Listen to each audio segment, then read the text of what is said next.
Many people has the land of the parrots, and it's really easy to see why. We're very lucky in this country because we have 56 beautiful parrot species. And of course, there are cockatoos and corellas. We've got lorikeets and rosellas, even budgerigars are all in the parrot family. And we'd like you to meet a large cockatoo to start off with today. Her name is Quasi. You can see she's a big white bird, but underneath her wings are beautiful light yellow patches. And you might see too, she lands a beautiful yellow crest on top of her head. So Quasi is a sulphur crested cockatoo.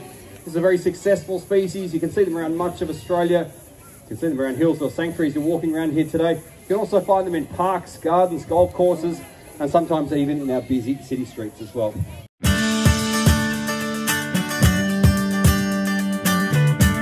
Now, as well as meeting parrots, we want you to meet some really special birds of prey. They're called raptors. Being a raptor means to seize. So the birds of prey we want you to meet use their feet to catch and kill their prey. So they have very powerful feet and big claws on their toes called talons. And we're going to have a look at a pretty big bird to start off with. It's actually Australia's third largest raptor species, and she's brought to you by the letter B. It's a species called a black-breasted buzzard. And just to make it interesting, our black-breasted buzzard's name is Beatrice, the black-breasted buzzard. So it's a bit of a mouthful. And you'll see as Beatrice comes out here today, she is a big bird. She has a huge wingspan, but she's really, really light. Here she comes. You'll see. So she is a big bird, but she only weighs 1.4 kilos. So she is super light. On a nice warm day, these birds love to get up really high and just cruise around. So they glide and soar around. And that's typically where you'll see them, but they are a little bit unusual because they do spend a lot of their time down on the ground in the wild as well. They find a lot of their food down low. So these birds will look for the easiest food that they can find. Now, if you eat meat, the easiest food you can eat are things you don't even have to kill. So these birds eat a lot of dead stuff or carrion. So they are very comfy down low. They're also pretty happy eating small mammals and reptiles. There's something else they're very well known for. What these birds will do is they'll actually look for the nests of other birds, and then they'll raid them, and they'll eat everything, the eggs and the chicks that they find in those nests. And of course, lots of birds nest up in trees. We do have a few species in Australia, though, that nest down on the ground as well. So if you think of the swans, the bulgars, the bustards, they all lay their eggs on the ground. And so does Australia's largest bird, and I'm hoping you've already seen Australia's largest bird today. Maybe put your hand up for me. Who's seen an emu since they've been at the sanctuary today? Most of you? Yeah, so you know the emus are big birds. Not surprisingly, they lay really big eggs as well. In fact, they lay massive green eggs like this one. This is a pretend one. You can see the size of an emu egg. If this was a real one, it would weigh nearly 700 grams, okay? So it's a great food source. If you're a black-breasted buzzard like Beatrice, there's enough food in here to keep you going for 3 or 4 days. So a terrific food source. The hard part, though, is getting through the thick shell. And what the buzzards will do is use a tool. Now, we're just going to excuse Beatrice for a moment. She's decided I'm just going to see if it's good fun to go home at the moment. And that's okay, all right? So what we've done, we were closed with the pandemic for a little while, and we actually trained our buzzards. We gave them a magic power, and you've just seen the magic power in action. It's not that magic, and it's not really that powerful. But what we've said to them is, if you land on a certain perch, it will make the door open, okay? So you can go home at any time. So we're trying to give our birds the power. If at any time they feel uncomfortable out here, then they can take themselves home. Okay, now what we're going to do is open the door again and ask Beatrice if she wants to come out again, then that's great. There's more food on offer out here. If she decides I don't want to do it, that's okay as well. So what used to happen is sometimes our buzzards, or the technical term is they'd kill the show. So they'd sit out in trees, they'd feel nervous, and they didn't want to go home. So they'd just sit in trees, and then we can't fly any more of our birds, okay? So we've tried to say to them, well, that's okay. So we want to give you the power. So if you do want to excuse yourself, you can do that at any time. But so Beatrice, being very brave today, coming out again. So we'll try and get her to show you a very special behaviour that these birds have got. So as I've mentioned, they will bust into emu eggs, but it's not that easy. Okay, if we gave her something like a chicken's egg, she'd pick that whole egg up in her beak and then throw it down to smash it open. But I say with buzzards, they can't do that with an emu egg. So what they need is a tool. And the tool, I'm not the tool you're looking for, sweetheart. Or sometimes it feels I am. All right. So I'm trying to get her to pick up that rock, because in the wild these birds will look for a simple tool like a rock. That's going well, isn't it? So what they'll do is use a rock as a hammer to smash their way into these big eggs. Now, say Beatrice has decided, I don't want to do it today, that's okay. Okay, we're not going to make our birds do anything they don't want to do. So we're trying to give them the power, the choice and the control to say, if I'm not into it, then that's fine. You can be excused. Say, we're not going to push you out here with a broom and make you do the job. Okay, we want our birds to be as comfortable as possible. And then, of course, it's more likely that Beatrice, if she chooses it, then she's more likely to want to come out and do this behaviour tomorrow as well. So we always give our birds the power. And so we'll just see if Beatrice wants to come back out. Maybe she didn't like the rock I have today. So we'll just see how we go. You coming, sweetheart? Okay, let's take 2. There you go, there's your rock. There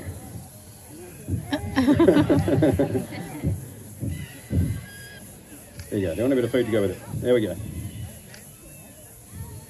Alright, don't walk past the rock. It's like we're doing pantomime at the moment. I feel like going, the rock is behind you. Oh, Beatrice. Alright, so what we might do, we will let Beatrice go there. If she wants to head off, that's okay. As I've mentioned, so we don't want to make our birds do anything. Usually this is their way of telling us I'm not comfortable. Okay, these birds, every bird you'll see in our show today has much better eyesight than any of us. Okay, now as you can tell, this is a free flight arena. Okay, there's no roof here. There are lots of wild raptors that live in this area as well. And these birds can see things that are much further away than any of us can see it. Okay, so if she's saying, I'm not comfortable, don't want to be on the ground, that's fine. Okay, if she's choosing to go home, then I think we'll allow her to do that today. All right, so the black-breasted buzzard, though, is a pretty cool species. So what they will do is use a rock to smash their way into an emu egg. That's a cool behaviour because it's not something we train them to do. It's just something they know how to do. And it's extra cool because there's only one other bird species on this planet that uses that same technique, and it's a bird found in Northern Africa. And of course, in Northern Africa, they don't have emus, they have ostriches. And they have a raptor called the Egyptian vulture that uses this same technique to smash into those ostrich eggs. So it is a really cool behaviour. I say if Beatrice has decided not doing it today, then that's cool. The next bird we want you to meet, though, is another one. If you're hoping to find it in the wild, you need to travel a really long way. Many of our birds have made some amazing adaptations to help them survive out there in the wild. The next bird we're going to meet is no different. The next bird we're going to meet is one of our most colourful birds we have here in Australia. But how does colour help them survive out there in the wild? Well, I am hoping our next bird is going to help explain exactly how colour helps them. We're going to meet a male eclectus parrot. His name is Les. Here he is. Thanks for joining us, Les. While he's out here, I want you to concentrate on those amazing colours. Obviously, got lots of green on his back, a little bit of red and blue underneath the wings there, and that big orange beak. Now, these eclectus parrots only live in tropical rainforest habitats. So here in Australia, the only place you can find eclectus parrots like Les here is in the far north parts of Queensland, right on the Cape York Peninsula, living in the rainforest habitats up there. And some of you might know that in the bird world, it is quite often the boys, like Les, they're the really brightly coloured birds. And sometimes the girls not so much. Sometimes the girls are a dull grey or a dull brown coloration. But with eclectus parrots, both the males and the females are very brightly coloured. But they look completely different from each other. So hopefully you notice all those beautiful colours on Les there.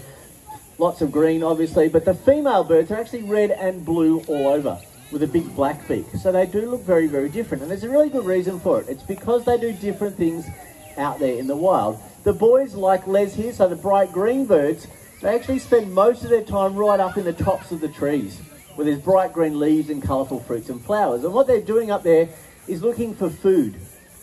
Not just for themselves, though, but for their partners as well, for the female birds.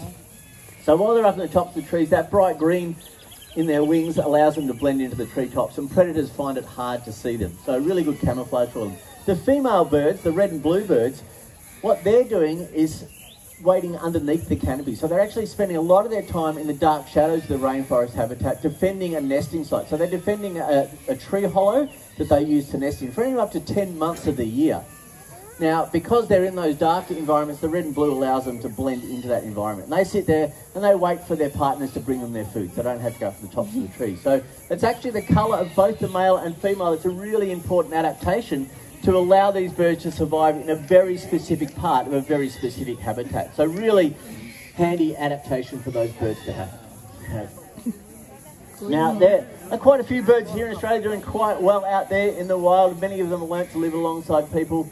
But unfortunately, there's quite a few birds here in Australia that aren't doing so well. And one of the reasons for that is because many of our birds need really large territories to survive.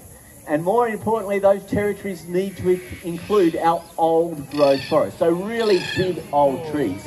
Now, a lot of our cockatoo species are really good examples of these. These two here were our red-tailed black cockatoos. We've got a male out in front and the female landing up the back there. And probably the prettiest bird in Australia, the pink cockatoo over on your right-hand side here. Absolutely stunning looking bird. When the pink cockatoo flies, hopefully he's going to land over the other side there and he'll raise his beak. You'll see some of those stunning colours as he lands. Look at that, absolutely stunning birds. Now these birds need big old trees because they nest in tree hollows. And for birds the size of these, to have a tree hollow big enough for them to nest in, that tree needs to be really old. In fact, it takes about 200 years for a tree to be big enough to have a big enough hollow for these birds to nest in.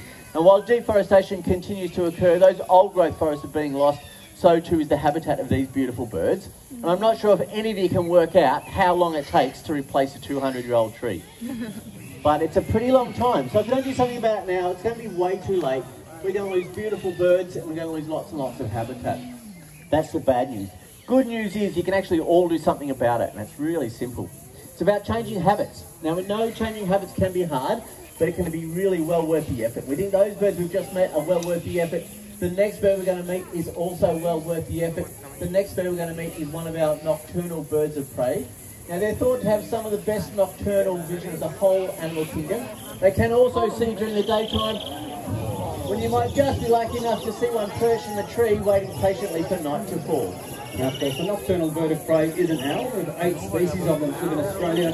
Half of those species are in what's called the mast owl family, and that's birds like the barn owls. And as we're walking around the sanctuary today, you might see some barn owls in an aviary. They have a really distinctive heart-shaped face.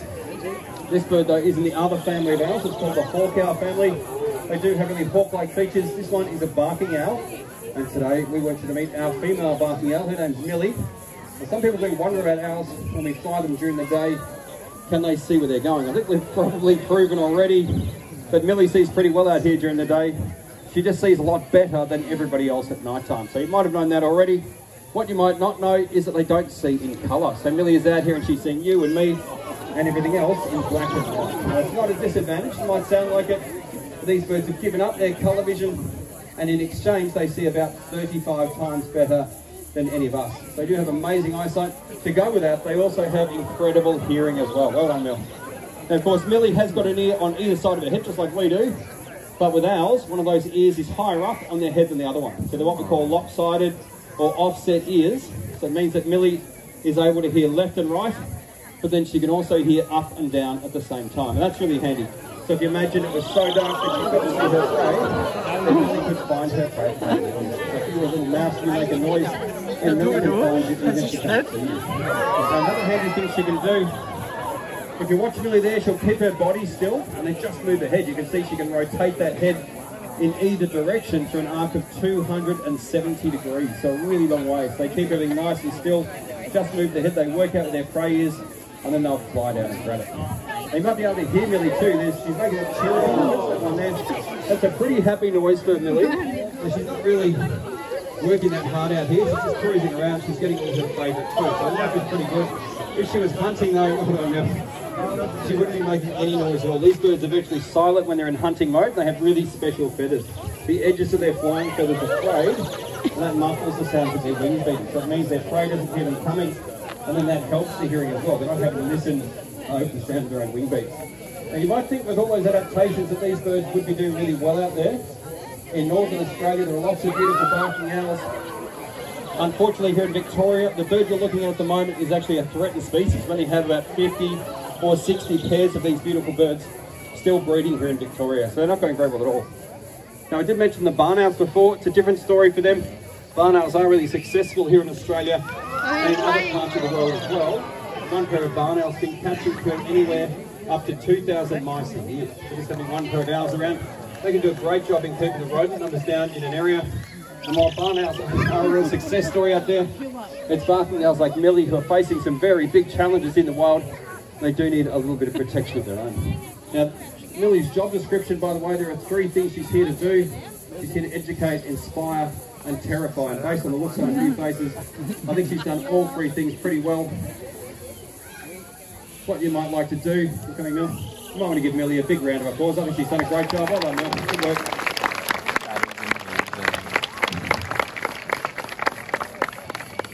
Now, James mentioned the barn owls and the fact that barn owls are doing quite well out there in the wild. One of the reasons for that is that they have adapted and they will nest and shelter in man-made structures. But the barking owls like Millie there, they're not doing so well out there.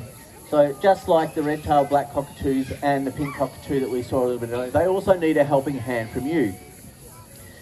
Now, lots of our wildlife have been able to adapt their ways to live alongside people. I think it's pretty amazing they've been able to do that. I also think it's about time that we as people, we start adapting our ways in the response to the need of our beautiful wildlife. So, I'm going to ask you all to do one really simple thing from today on.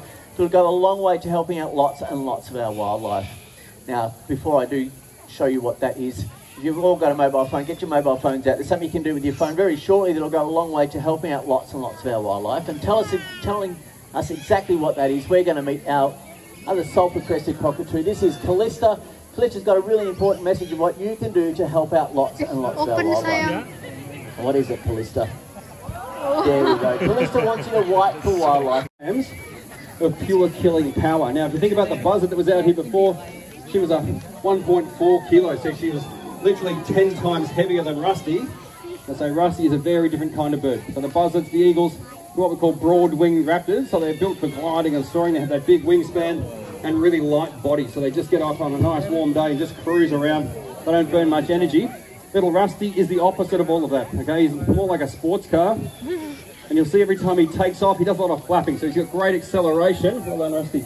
Great cornering, great stopping, and also like a sports car, he burns a lot of petrol. So these birds can burn 30% of their body weight in a day, whereas an eagle might burn 5%. Okay, so these birds do use a lot of energy. So what they'll do when they're hunting is they'll look for ways to hunt that don't cost a lot of energy. Okay, so what they'll often be seen doing is just what Rusty's doing at the moment. They'll sit on things like dead trees, telephone poles, fence posts, telephone wires along a road or along a railway line.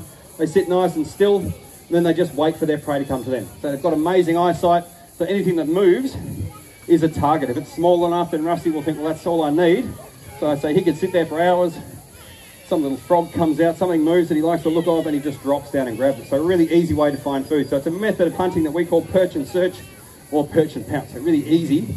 They also have another great way of hunting as well, which I'm hoping Rusty might show you while he's out here today.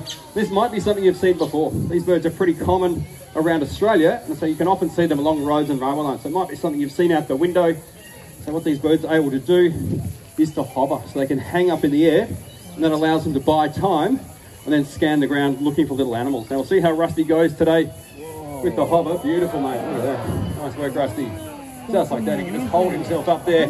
Maybe give him a round of applause as well. That's a good effort. Well done, Rusty. So that's a really handy behaviour. What he's doing when he's flicking around up there is he's scanning the ground. He's using his amazing eyesight to look for anything that's moving.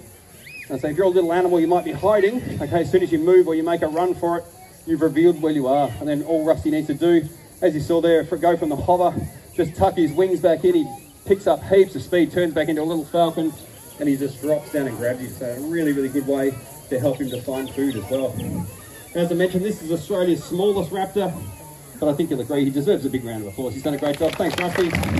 Well done. Now, Rusty is one of my favourite birds in our show, and I think he's a star, but a lot of people think that the next bird is the star of the show, and the next bird agrees, okay? He thinks that he's pretty good because he's a master mimic, so he's very good at copying sounds that he hears, and that's useful for lots of birds.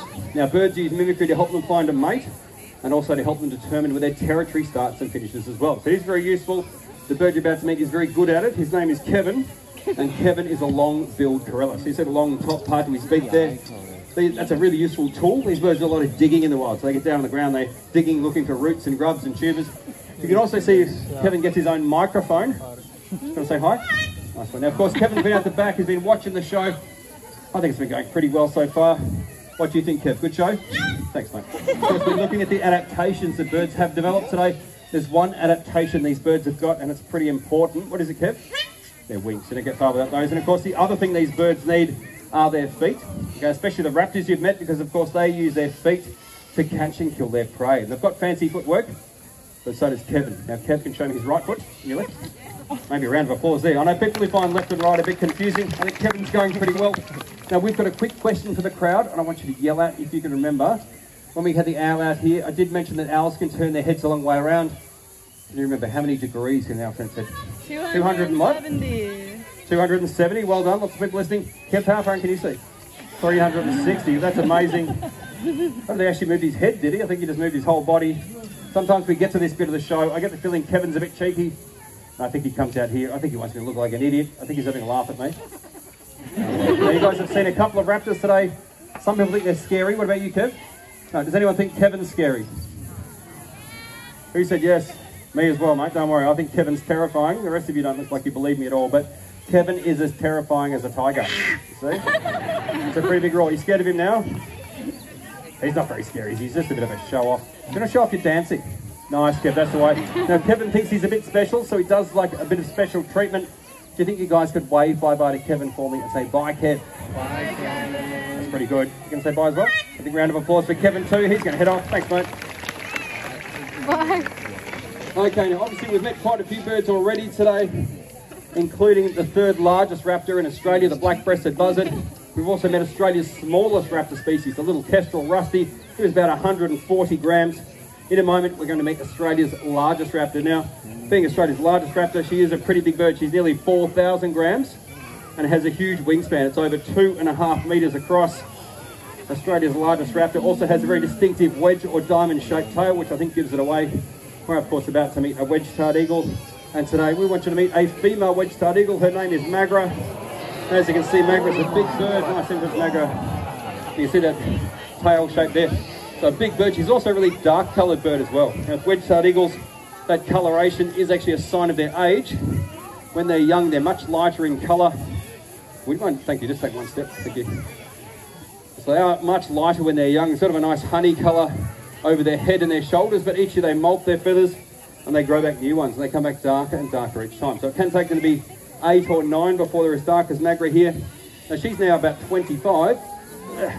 These birds, they can live to be in their 40s in the wild and even up to 50 in captivity. All right, now that Magra's getting a little bit closer, well done, mate. You might be able to see. Oh, nice. That one's perfect. She's just dropped it.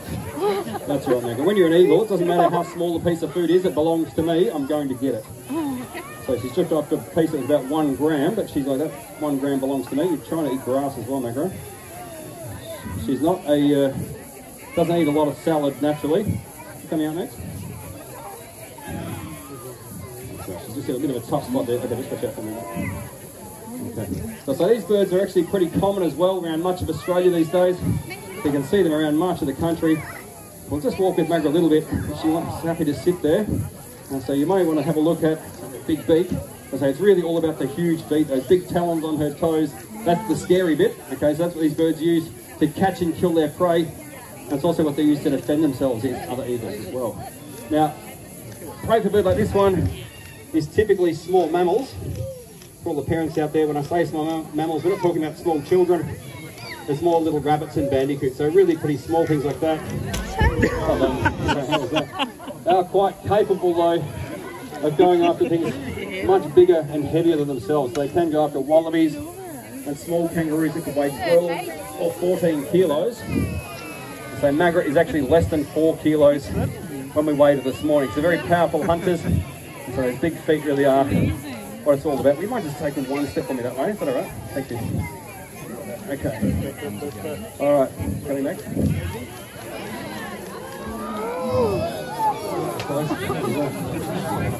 Now while you're here today, it is a nice warm day. As I mentioned earlier, we do see lots of wild raptors here at the sanctuary. So they just cruise around.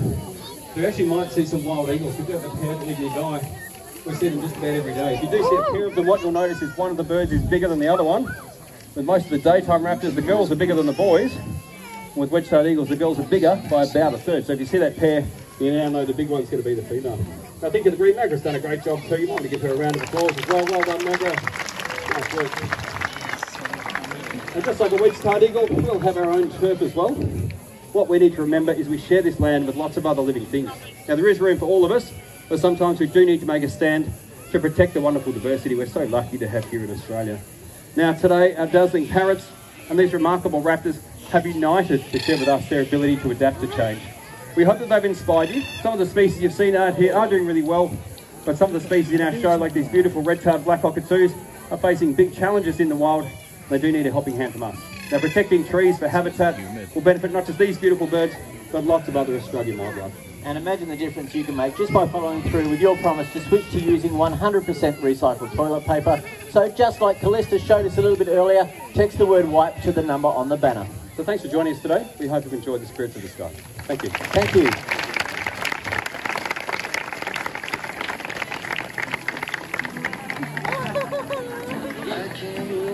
At the rocket launch, 50 lives of the astronaut.